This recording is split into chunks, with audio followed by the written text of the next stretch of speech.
Don chiadúr a fefe seacht im Roinn Cabhán a rang a hain. An aireochlón líomhhaile go chur chóirsaí le buaig le cans rangadó ar ag Lidl. Nún aireochlan a Ceannais dúnangáil fille rang a hain le carnan na Shellevaco. Bhí Conla Martínez Emer Gallagher ag glún óst an ceann seo. Can Cabhán agus iad brasáasta, é foic nach Emer agus é a chur chart a ríiste agus a chuir sa Ceannais. Ceannais agus ceapan ghfuil seán ag fadan ag immert mar scúbadóir stíon sin, so bhí lá gréthe aici stíon sin fásta. Sin ag Ala Sheridan agus sin búltes te heici agus an céad scór fáte aici Christina Charters agus iad a gurí imróí dúnangáil a bhógú trasna agus an spás a chrúthú mas féidir agus an spás sin an inis agus an íar seo seoltas te ag sin iad Green an íar sin ag titimas te agus hála trasnán agus anna chruinnes agus íarachtain sin ó sin iad Green in íab tasiste mai imrethe ón Cabhán. Well, Ceannais agus is sár an roir Sinead Green le blianta de hachi aici fásta agus dan si an mhuichar an gléomh sin bhí fáineach aici. Chucky sin a ríist agus a gurí sin ó híomh na leibh a chlé.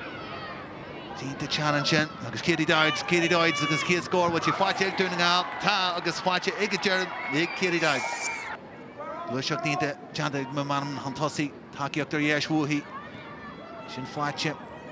Agus spásan san lár agus Dowds a ríist deis fan Cúlaigh McGinley pás tuga inis teachtas te a bhí McGarvey agus sin curtha an trasnán agus glúiseach do bhád níos fearr Lewis Freed an lár White grochú hart an takeíocht don inis ó ní Peil tuach muidir ast an montáiste creidim grú fáil deanta an sin be deis eile agus ceann siar ag dúnangáil Síle teach Freed an lár Bennett inis ag dearad seo láhfuil airteach agus a steach a Cúlaigh Maya Bennett Leisí go maiid an léirthaid teachtas te na súla lanchi an léirthaid na láha an úsais go héfachta ó níireach seo agus is teach go cúil agus inis dúnangáil an tosaí. Well, Ceannais go dtíreach sin de scach ó Mia Bennett bhí si ré bhí si achtarsa agus bhí si ré fan íon léirthaid nar hanig sé isteach agus sin scóir an céad scá ó gún an áil. Inis de Cluiche agus an Cabhán ag teachtar an ansaí Catherine Dó deanta go fíor aici a ggéireas te Dorn leis agus é thar an trasnán díire an freigra a VDE.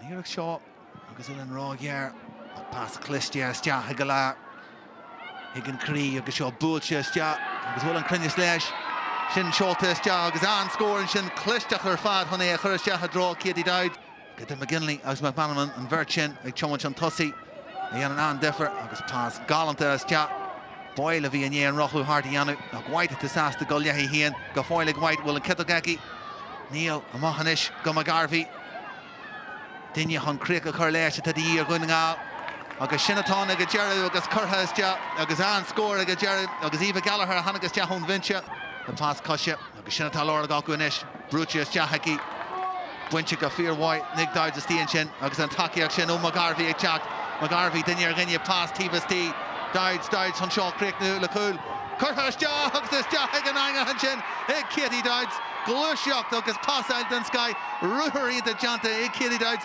is sé a chluí an deis agus is sé a chluichní an deis. Well, Ceannais agus Kenú an mai deanta Ciara McGarvey an sin tháinig si Katie Dowds ar tarta seachar a clé agus fástíon léithreocht agus bhí an deis cool le feicilistí agus tógad go hanahhaid Katie Dowds a ríis.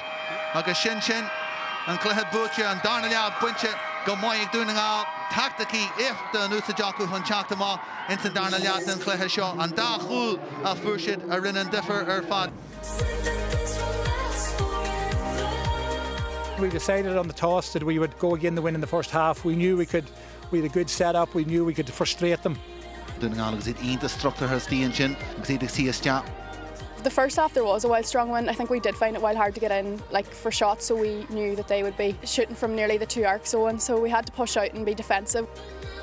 Agus an íar seo seoltas teach ag Sinead Green an íar sin ag titimas teach agus hála trasnán. We were down a couple of points at half-time. People were thinking, what's going to happen here in the second half? We had the quality, we have the players. We knew in the second half with the wind, we'd be able to open the game up a lot more and find our girls in the wide channels. See the teach Freed an lár Bennett inis ag dearad seo láhfuil airteach agus a steach a Cúlaigh Maya Bennett. They really dominated that second half and caught us out. We knew if we conceded a goal or two it was going to be hard to come back against that defensive setup that they have, and yeah, we got caught out and we were playing catch up. I had a couple of goal chances throughout the league season and I kind of bottled them, so I knew this time that I had to actually, put it in the back of the net. Pás tíbastí Dowds an seo críochnú le cúil curtha isteach agus isteach ag an aingathan sin agus sin an Cluiche Buaicphointí an Darnallea Buinte go maiid dúna.